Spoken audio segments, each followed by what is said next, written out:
Olá, sejam muito bem-vindos a mais um episódio do nosso podcast Entrando no Climatério. Eu sou Tatiana Saber, ginecologista, e estou aqui com as minhas colegas de trabalho, doutora Gisele Kaneski e doutora Lília Marzulo, doutora Gisele endocrinologista e doutora Lilian cardiologista. Hoje a gente vai falar sobre temas que geram muita dúvida e também muitas polêmicas, que são os mitos relacionados ao climatério. Esse episódio ele está sendo patrocinado pela Farmácia Farmes, farmácia de manipulação, que está sempre inovando para o seu bem-estar. Existem muitas dúvidas em relação a vários temas relacionados à menopausa, ao climatério, ao tratamento, né, à reposição hormonal. E a gente veio hoje aqui tentar desmistificar um pouco desses mitos para vocês. Nós vamos tentar pegar e pincelar os mais comuns, os mais pedidos para a gente nas redes sociais. E espero que a gente consiga esclarecer muitas dúvidas que são comuns a várias mulheres. Então, compartilhem também esse nosso vídeo, compartilhem o nosso canal para que a gente consiga atingir mais mulheres, levando informação de qualidade para todas elas. Exatamente. E hoje a gente vai começar falando sobre, por exemplo, muitas pessoas falam qual é o sintoma da menopausa. Eu não tive fogacho. Será que eu estou na menopausa? Será que eu entrei na menopausa? Não senti ondas de calor? A gente sabe que fogacho é um dos sintomas mais comuns, né, gente? Em torno aí, mais de 70% das mulheres sentem fogacho em alguma época da vida. Algumas, esse sintoma pode persistir por vários períodos, né? Por um período longo, mas não são todas que sentem realmente, né? Sim, e tem mulheres que falam: "Ah, eu não tive fogacho. Será que eu estou na menopausa? Será que eu tive climatério?" Não é obrigatório, apesar de ser um sintoma muito frequente, muitas mulheres não vão sentir. Esse percentual ele vai estar mais ou menos em 75%, né, Exatamente. de acordo com as literaturas, e ele pode ser mais intenso naqueles primeiros anos de pós-menopausa e depois é um sintoma que pode ir aliviando com o tempo.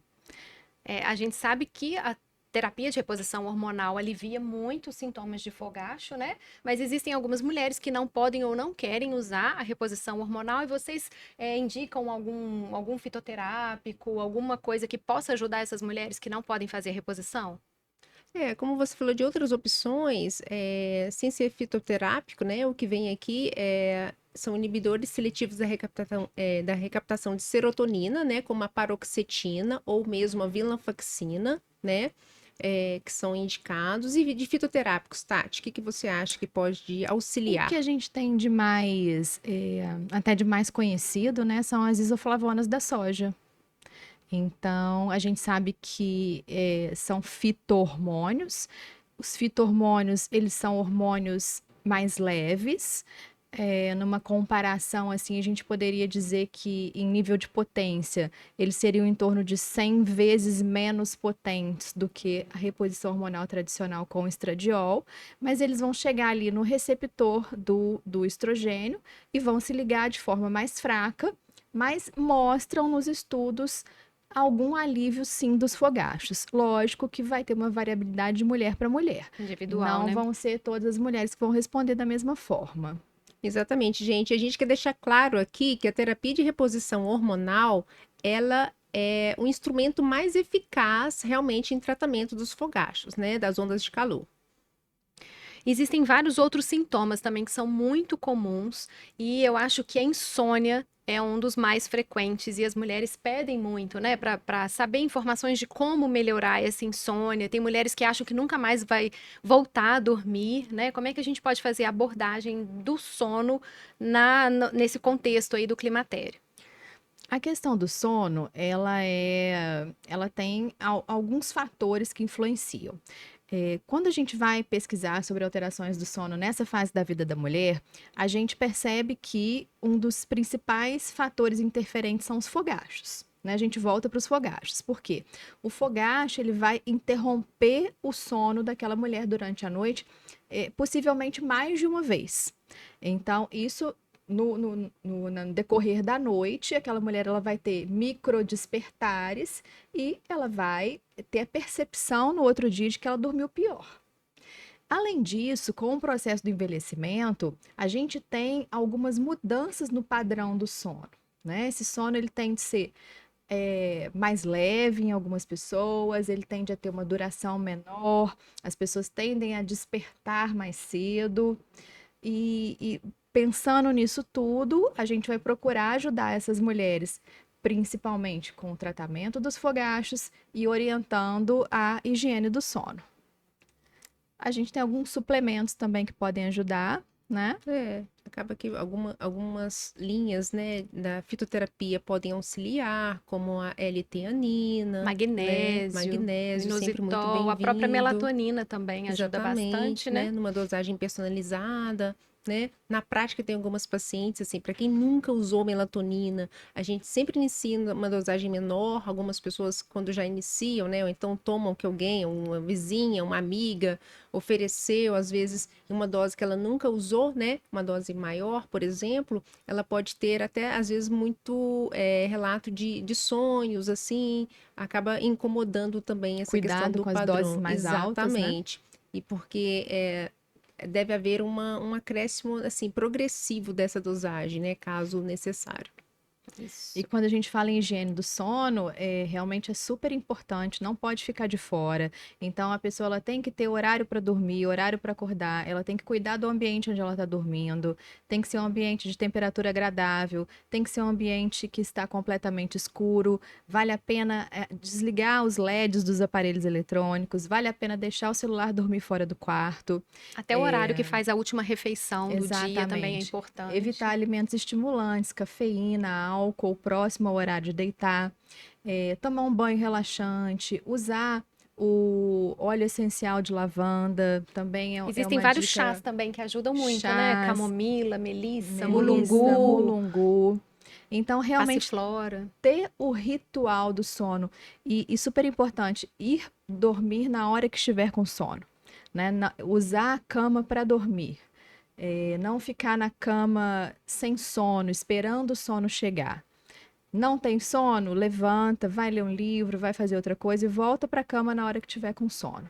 Então, realmente, essas medidas da higiene, de cuidados com a higiene do sono, são tão importantes quanto algum tipo de suplementação, algum tipo de medicação. Se não fizer esse início bem feito, a medicação provavelmente vai funcionar menos ou não vai funcionar. Os cuidados com o sono começam na hora que a gente acorda, né? Então, de despertar cedo, de abrir cortina, de se expor ao sol, de praticar atividade física, né? De cuidado com a alimentação, com manejo do estresse também. Tudo isso interfere na qualidade do sono e é essencial para a saúde que a gente tenha um sono de qualidade. O manejo de estresse, inclusive, é super importante porque tem aquelas pessoas que acordam de madrugada e ficam buscando saber por quê, né? Então, os picos de cortisol que acontecem no meio da noite por realmente essa pessoa estar passando por Mais períodos de ansiosa, estresse mais ansiosas, isso que também é muito comum, né? É mais aí um mito que na verdade é verdade, mas essas alterações de humor também elas são muito frequentes nas mulheres climatéricas. exatamente. E isso me lembra de um outro mito relacionado ao climatério, que é um outro assunto polêmico, né, na verdade, relacionado ao climatério, que é a chamada névoa mental. Essa névoa mental, vocês acreditam que essa perda de memória, de capacidade cognitiva, né, que a gente chama de névoa mental, isso vai sempre existir, isso vai ser progressivo, vai ter uma duração transitória? O que que os estudos mostram em relação a isso? Na prática, realmente, ela é muito comum, né, no consultório. As pacientes, elas queixam de lapsos de memória, dificuldade de concentração, né, e uma sensação como se fosse mesmo de uma mente nublada, desse embaçamento mesmo das atividades, né. A Sociedade Norte-Americana de Menopausa, ela fala que é muito devido às alterações hormonais típicas deste período, e que na maioria das vezes realmente vão acontecer, mas são transitórias. Que boa notícia, né? Eu acho que um grande mito, um grande medo que todas as mulheres falam, até no meu consultório, que é de cardiologia, que tem medo de fazer reposição hormonal por conta do risco de câncer. Ah, minha mãe teve câncer de mama, eu posso fazer a reposição hormonal? Tenho medo de fazer a reposição hormonal.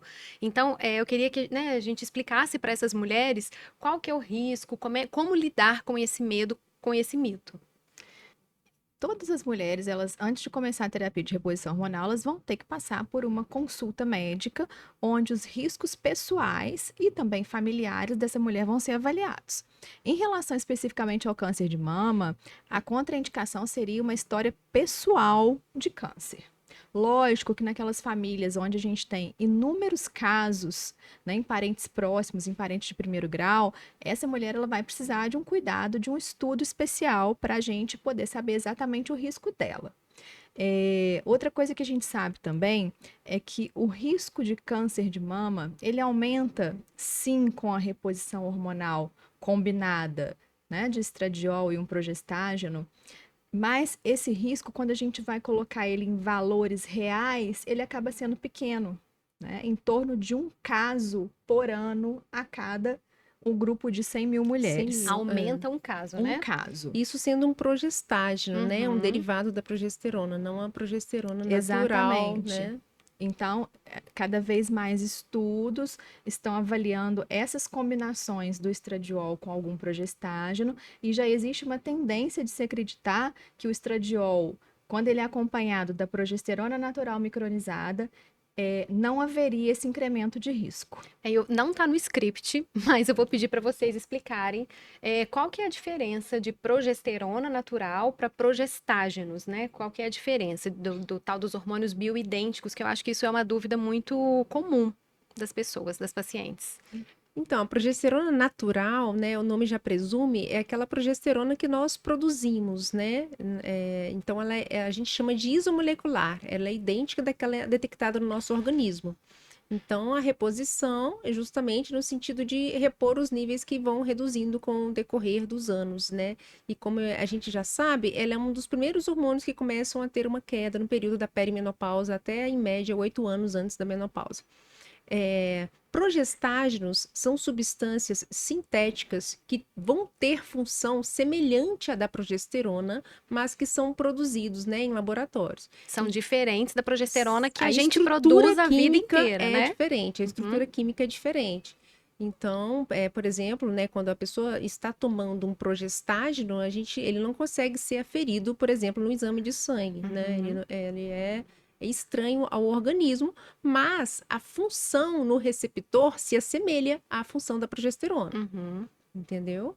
Então, Isso é a muito nível de importante. receptor vai ter uma função semelhante, mas a substância, a molécula em si, ela é modificada quimicamente, ela é diferente. Tá, e Quando a sempre que puder optar, tiver a opção da escolha, o que que seria melhor? Sempre a progesterona. A né? natural. Natural micronizado. Exatamente. Isso. Quando a gente fala de hormônio, né? Existe esse termo bioidêntico, é um hormônio que vai ter a molécula igual ao hormônio que a gente produz. Óbvio que ele vai ser produzido em laboratório, mas aquela molécula vai ser idêntica, vai chegar no receptor e vai se encaixar perfeitamente igual à progesterona que a gente produz. O progestágeno, ele vai ser diferente, ele se encaixa ali no receptor também, mas de uma forma diferente. Portanto, os efeitos e efeitos colaterais também são diferentes. E em relação ao câncer que a gente estava falando, Exatamente. Esse medo do câncer em relação à terapia de reposição hormonal, ele ficou muito evidente, né? Isso surgiu de estudos antigos, ano de 2002, mas que usaram combinações de hormônios que a gente não usa mais hoje. Estudaram grupos de pacientes onde muitas vezes não havia indicação de usar reposição hormonal. E esse estudo, ele realmente, a herança que esse estudo deixou para nós foi de medo e de até interrupção do uso da terapia de reposição hormonal. E por anos, né? por anos. Então, uma geração de mulheres não teve oportunidade de fazer terapia de reposição hormonal. Só que, graças a Deus, outros estudos vieram depois e hoje a terapia de reposição hormonal evoluiu muito. Por isso que é importante a gente desmistificar todos esses medos que estão aí na Isso, cabeça das pessoas exatamente. por gerações, né? Porque os tratamentos são diferentes. Hoje em dia tem uma cultura e informações muito mais disseminadas. A gente sabe que tem a questão da janela de oportunidade para início do tratamento também da reposição hormonal, né? Exatamente, só retomando essa questão deste estudo, além, né, ele não foi desenhado assim de forma tão adequada, né, mas mesmo assim o braço dele, né, deste estudo que englobou aquelas mulheres que não tinham útero, né, que a gente chama de mulheres esterectomizadas, o braço do estudo que pegou mulheres, um grupo amplo que só usaram estrogênios, elas na verdade tiveram proteção em relação a câncer de mama. Né? Isso. Aquelas que não usaram terapia combinada, que E usaram outros só estudos que vieram estrogênios depois estão isolados. mostrando a mesma tendência Uma tendência de proteção, de proteção. né? Aí a gente tá falando dos estrogênios isolados, no caso. E então, né, para a gente ver essa questão que até um estudo, né, que não foi tão adequadamente, né, desenhado. Eu lembrei de um outro mito aqui em relação à progesterona, que só mulheres com útero precisam usar progesterona. Esse é um tema, na verdade, nem é um mito, é um tema polêmico, Polêmico, né? totalmente polêmico. Totalmente polêmico. A gente tem algumas situações onde a mulher que não tem útero, ela vai usar progesterona e isso tem apoio já dos guidelines, que é a mulher que teve endometriose, né, que tem endometriose, por exemplo, a mulher que retirou o útero por causa de um câncer de endométrio, né, ela teve um tratamento de câncer de endométrio, onde possa ter ficado ali algum resquício do órgão, então a gente usaria progesterona também.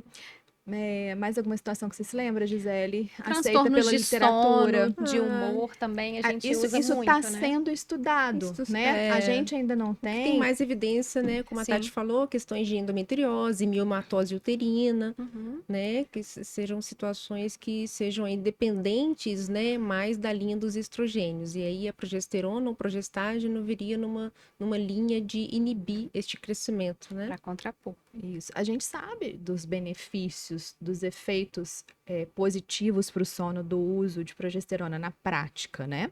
O que a gente precisa é que existam mais estudos, e aí isso vem com o tempo, mas que a gente já reconhece na prática clínica inúmeros benefícios da mulher, mesmo que não tenha útero, de usar a progesterona. Exatamente. No futuro, provavelmente a gente vai ter essas respostas aí comprovadas, né? É porque na prática, essa terapia de reposição hormonal, ela é feita ali durante a entrevista, no conhecimento da paciente, de acordo com as queixas dela, né? Então a gente vai tentando personalizar de tal forma que se, né, tem a indicação, realmente a gente associa, e quando tem indicação e aí a gente entra, os resultados são maravilhosos. Por exemplo, uma mulher que queixa muito de insônia e irritabilidade, né, que já dá uma tendência aí de uma questão de uma falta de progesterona mesmo, né? Proporcionalmente, logicamente, né? Que quando a gente fala falta, sempre é proporcional em relação a outros hormônios, né? Em relação aos estrogênios, em relação aos androgênios. Em relação ainda ao câncer, muitas mulheres não sabem que a terapia combinada de estrogênio e progesterona, ela pode trazer uma proteção para o câncer de cólon, né, o câncer de intestino. Exatamente. E que para a prevenção do câncer de endométrio, toda mulher que tem útero tem necessariamente que usar o estradiol, o estrogênio, junto com a progesterona. E atualmente, uma outra polêmica atual é que ela deve usar essa progesterona por via oral. Então, que a gente não deve usar hoje progesterona via transdérmica, não é uma via aceita. Existe a progesterona, o progestágeno que está ali no adesivo também, que está no Dilmirena, mas o gelzinho de progesterona a gente não deve usar. Isso é um fato mesmo, né? A progesterona natural. Tem Via muita oral reposição. ou via vaginal, né? Via vaginal Exatamente. pode ser feita, Pode né? ser feita via vaginal também. A mesma cápsula, inclusive. Uhum. Pode A ser gente oral ou acaba vaginal. vendo, às vezes, uns erros na prescrição da terapia de reposição hormonal de profissionais que prescrevem ali naquele mesmo tubinho o estrogênio e a progesterona para uso transdérmico. Então, hoje a gente sabe que isso não deve ser feito. Isso, muito bem. Vamos falar um pouquinho de osteoporose? Vamos lá. Vamos. Então, uma mulher que entrou na menopausa, que está no climatério, essa mulher, se ela for diagnosticada com osteopenia e osteoporose, ela consegue melhorar?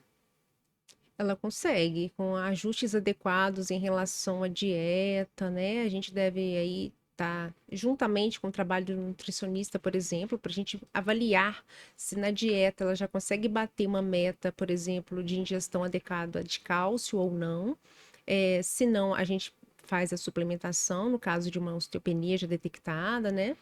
E associada geralmente com vitamina K2, magnésio, atividade física fundamental, porque Vitamina D, né? vitamina D, né, com certeza, até porque vitamina D, ela aumenta a absorção aí do cálcio da nossa dieta, e atividade física, porque aí o fortalecimento muscular, né, está sempre associado a esse fortalecimento da massa óssea, no sentido de prevenção mesmo de perda, né, deste processo. E aí ajustar bem também a ingesta proteica, vitamina A também, a gente, né, talvez a pessoa não ingira aí Níveis adequados, né? frutas, né, em quantidades adequadas, aí, né, que o ideal são 4 a 5 refeições aí por dia de frutas, vegetais, né, então tem que estar tudo muito ajustadinho mesmo, pra gente realmente avaliar isso. E aí a musculação, atividades de resistência são aquelas que têm melhor impacto em relação à massa óssea, porque ela responde melhor. E uma outra questão, obviamente, é que se a paciente ela tem indicação e não tem a contraindicação, a própria terapia de reposição hormonal, ela vai ser aí um grande fator de proteção dessa massa óssea. Falando em terapia de reposição hormonal, em contraindicação, eu vou puxar um pouquinho para o meu lado aqui para falar dos efeitos colaterais, né, da questão do risco do infarto e risco de trombose, que também é um medo muito comum nas mulheres de uma maneira geral, né? A gente já sabe que o risco de trombose é maior com estrogênio via oral, né? Por conta da metabolização hepática, ele vai interferir ali em processos de coagulação e podem aumentar o risco, sim. Mas o estrogênio por via tópica, ele não tem essa metabolização hepática e ele pode ser utilizado, inclusive, em mulheres com histórico de tromboembolismo. A gente precisa avaliar, lógico, o risco dessa mulher, se ela tem alguma doença que vai predispor, trombofilias, mas a via tópica, ela não é contraindicada para essas mulheres, não é isso? Exatamente, a via transdérmica, né? Transdérmica. Isso tá até documentado recente aí, né? Uhum. Numa atualização, né? Da SOBRAC, Sociedade Brasileira de Cardiologia, de agora do meio do ano, né? De Isso. 2024 mesmo. Isso, e aí a gente vai falar do infarto também, né? Porque muitas mulheres têm medo de aumentar o risco de infarto. E a gente sabe que a grande chave aqui é começar com a reposição hormonal mais precocemente possível. Então, ali já na transição menopausal, quando as mulheres começam a ter alterações do ciclo menstrual, começam a apresentar alguns sintomas, existe a janela de oportunidade, né? Então, a gente precisa começar essa reposição hormonal dentro dos primeiros 10 anos de menopausa ou até que a mulher tenha 60 anos. Quanto mais tarde a gente deixar para começar a reposição hormonal, maior o risco dessa mulher ter eventos cardiovasculares, né? E sempre antes de começar a reposição hormonal, a gente precisa avaliar essa mulher na sua individualidade, na sua integralidade, calcular seu risco cardiovascular, conhecer seus fatores de risco, se ela tiver fatores de risco que possam ser tratados, avaliar esse tratamento adequado, seu histórico familiar, marcadores inflamatórios nos exames de sangue, então PCR, homocisteína, fibrinogênio, ferritina. Existe uma gama de exames complementares também que podem ser realizados, o Doppler de carótidas, o score de cálcio, então tudo isso a gente vai conseguir estratificar o risco cardiovascular dessas mulheres, e a terapia de reposição hormonal dentro da janela de oportunidade, ela não é contraindicada em mulheres de baixo e moderado risco cardiovascular. Já as mulheres que têm alto risco cardiovascular, ou as mulheres que já apresentaram algum evento, por exemplo, um infarto, um AVC, essas mulheres têm uma contraindicação e precisa ser avaliado se pode ser feito algum tratamento para reduzir esse risco e reavaliar. Exatamente. A gente... Mande mais um aí, doutora Lívia. Eu acabei empolgando aqui no risco cardiovascular. Vamos falar um pouquinho de composição corporal, né? O que a gente pode... O que é mito e o que é verdade em relação à reposição hormonal? Toda mulher na reposição hormonal vai ganhar peso, vai engordar, vai perder músculo? O que acontece? Vai ser difícil emagrecer ou tem jeito de segurar? Mais um desafio, né? Que já é uma fase de bastante desafio. Então, realmente, com a queda do estrogênio, a mulher ela vai ter uma distribuição diferenciada agora, né, do seu perfil de gordura corporal, que deixa de ser subcutânea, de quadril e coxas, e passa a ser mais visceral, que aquela gordura é mais inflamatória, né, a que de fato aumenta o risco cardíaco. E realmente é um processo que ele ocorre fisiologicamente e que tende a levar a mulher a ter uma facilidade maior de ganho de peso ou uma dificuldade de perda de peso, né? Mesmo num processo, num tratamento. Agora, a terapia de reposição hormonal em si, quando individualizada, personalizada e com doses a mínima eficaz, ela não vai gerar dificuldades, vamos dizer assim, dificuldades adicionais a este processo, né? Vai ser já uma dificuldade inerente ao processo fisiológico, né, Uhum. que está ali acontecendo. Mas ela não traz mais um outro fator que seja um agravante maior. É o medo que elas têm, né? Eu vou tomar hormônio, eu vou engordar? Pelo É. contrário. Uhum. Pelo contrário, na verdade, né, a gente Depois sabe que disso, o todas as estrogênio, mulheres por vão fazer exemplo, fila no como consultório para fazer Aham. reposição hormonal. o estrogênio, por exemplo, o estradiol, ele é um hormônio que naturalmente ele tem até um fator de inibir o apetite, então ele pode contribuir para que a gente ingira, Termogênico, né? ele tem efeito Anti-inflamatório. termogênico, ele ativa muito ali a saúde mitocondrial, as mitocôndrias são como se fossem as baterias de nossas células, então elas ali que geram a nossa taxa metabólica, o nosso metabolismo basal. Então, também, a mesma forma que contribui para que nós ingeramos, né, menos calorias, a gente pode ter aumento do gasto energético também, com a reposição. Tati, é possível uma mulher na menopausa não, no climatério engravidar? É sempre possível. A gente sabe que a fertilidade da mulher, ela vai caindo progressivamente a partir dos 35 anos, que isso se torna muito mais evidente a partir dos 40. Mas o que a gente tem que pensar é que essa mulher ela pode perder um pouco o controle do ciclo menstrual, né? Ela começa a ter ciclos irregulares logo no início, ciclos mais curtos, e ela não vai ovular mais no mesmo dia que ela ovulava anteriormente. Então, a tabelinha, para a mulher que faz tabelinha, isso já é um alerta. Ela não vai mais poder usar a tabelinha como um método, esse método comportamental, né, que é a tabelinha, como um método contraceptivo. Por isso, algumas mulheres acabam engravidando nessa fase, Perdem o apesar controle de aí, né? menos frequente, gera uma comoção, né? Uma Uhum. mulher, muito depois dos 40 anos, ficar grávida. Então, ela tem sim que se prevenir. A mulher, entre os 40 e os 50, a gente espera pelo menos 2 anos depois da última menstruação para tirar o método contraceptivo. Depois dos 50, a gente espera 1 ano. Depois dos 55 anos, nenhuma mulher mais precisa usar métodos. E lógico que também isso tem que ser individualizado, porque vai ter mulher que vai estar usando o DIU, vai ter mulher que vai estar usando uma reposição hormonal, às vezes na forma de contraceptivo que hoje existem, né? Uhum. Contraceptivos com estradiol. Entre os 40 e 50 a gente pode fazer isso. Então, assim, a pergunta é possível engravidar nessa fase? É possível. E Mas não aí, é fácil. não é fácil, é muito menos frequente, mas a gente tem que olhar caso a caso. Vai ter mulher que vai ser fácil a gente saber, né, que não tá usando, tá usando só a reposição hormonal, não tá usando contraceptivo, então a gente espera aquele tempo depois da última menstruação, e outras que a gente vai acabar tendo que fazer dosagens hormonais mesmo, periódicas, para avaliar essa questão do final aí da fertilidade. E como resolver o problema da libido das mulheres que reclamam que perdem a libido, que diminui a libido nessa fase do climatério? Sim. Com essa oscilação hormonal, com esse período de transição mesmo, a libido também pode variar. Mas a gente tem que pensar que a libido feminina ela é multifatorial.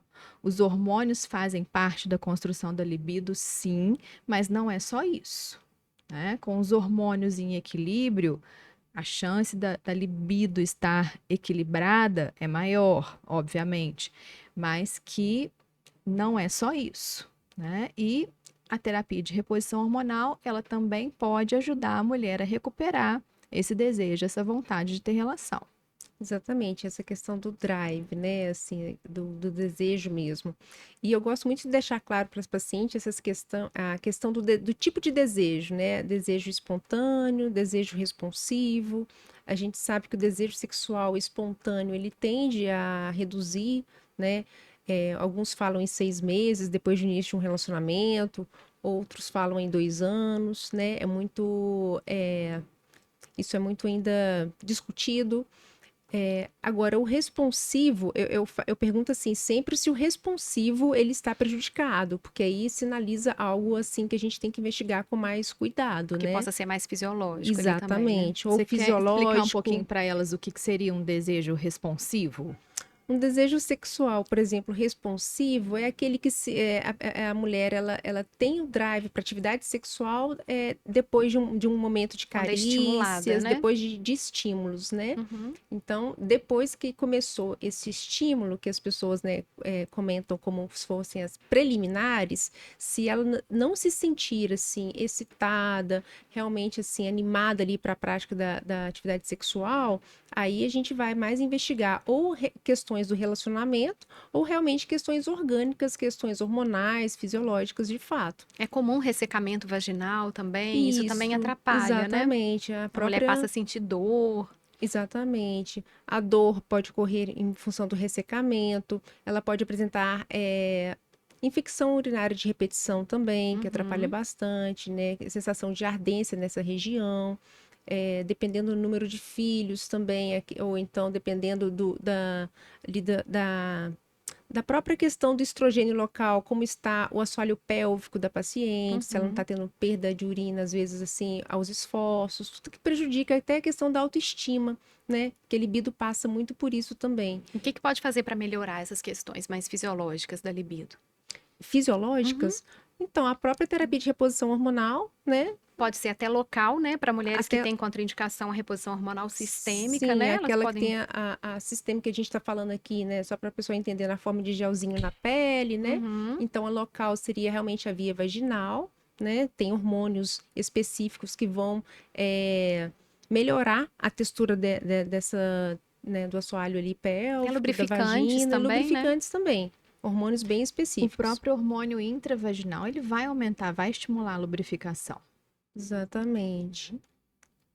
E o estresse, que vocês começaram a falar aí, o estresse, baixa autoestima, como é que a gente pode, como é que isso interfere na saúde da mulher climatérica e como que a gente pode manejar?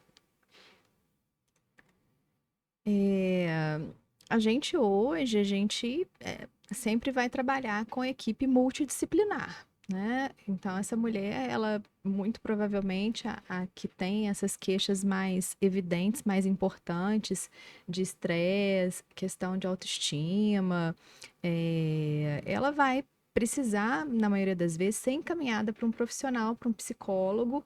E aí a gente tem inúmeras técnicas, terapia cognitivo-comportamental, A própria atividade física também, a né? atividade aí como um todo, Importantíssimo. né? Essa mulher, ela vai ter que ser olhada como um todo. Ela vai olhar desde o sono, que a gente estava falando no início, passando pela alimentação, passando pelo manejo do estresse, pelos exames de rotina, terapia de reposição hormonal. Então, esse atendimento, essa assistência global que pode culminar, né, num bem-estar físico, numa mulher que antes estava se sentindo com a autoestima abalada, desanimada, não E que sabendo acaba manejar o interferindo na libido estresse. também, né? Totalmente, né?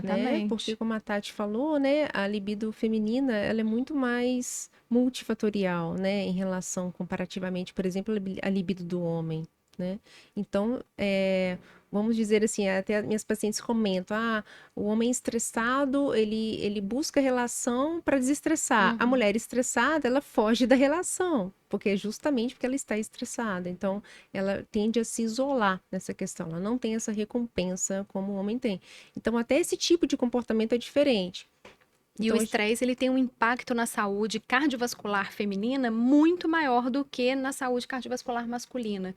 Então, ele leva muito mais ao risco de desenvolvimento de infarto, AVC, do que no homem, né? Então, a mulher estressada, ela precisa realmente desse apoio, desse cuidado, porque ela precisa se cuidar, porque o impacto na saúde dela é muito pior. Essa é uma informação que tinha que ser disseminada, né? totalmente, totalmente. Porque eu acredito assim que as mulheres elas têm inúmeras fontes geradoras de estresse. As mulheres Exatamente. elas são já por natureza sobrecarregadas, né?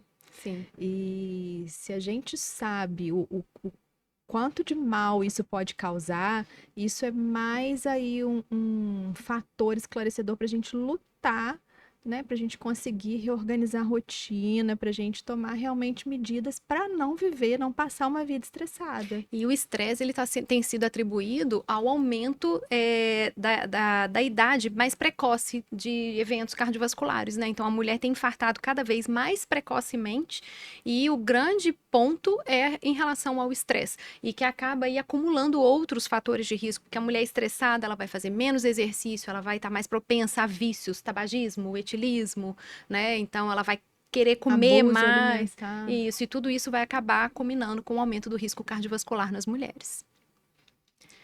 É aí. isso, eu acho que nós conseguimos Cercamos desvendar os mitos. Ficou faltando algum? Bastante coisa que a gente já conseguiu dar uma pincelada, É. né?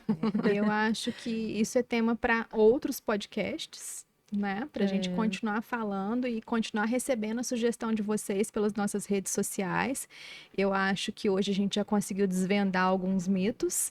Achei bacana Pegamos a os questão que a gente falou principais. bastante de estresse. Uma outra questão também é muito associada com estresse, que a gente pega a questão da fadiga, né? Sim. Muita fadiga crônica. A gente Sim. pode, né, quem sabe, trazer isso daqui para cá também, né? Uhum. A mulher multitarefa. Sim, é uma queixa né? muito comum, né? Muito comum. Cansaço, fadiga, indisposição, Uma muito das comum. queixas mais frequentes mesmo. Nós vamos deixar um gostinho de quero mais para vocês, então. Sigam a gente, tanto no YouTube como também no Instagram, que a gente está sempre trazendo informações de qualidade para a gente trazer para a mulher informações para que ela possa tomar conta da sua própria saúde. Vou lembrar de agradecer mais uma vez ao nosso patrocinador, a Farmácia de Manipulação Farmes. E muito obrigada a vocês por nos acompanharem. E a gente se vê no próximo episódio do podcast Entrando no Climatério. Não perca. Obrigada. Não Obrigada. percam.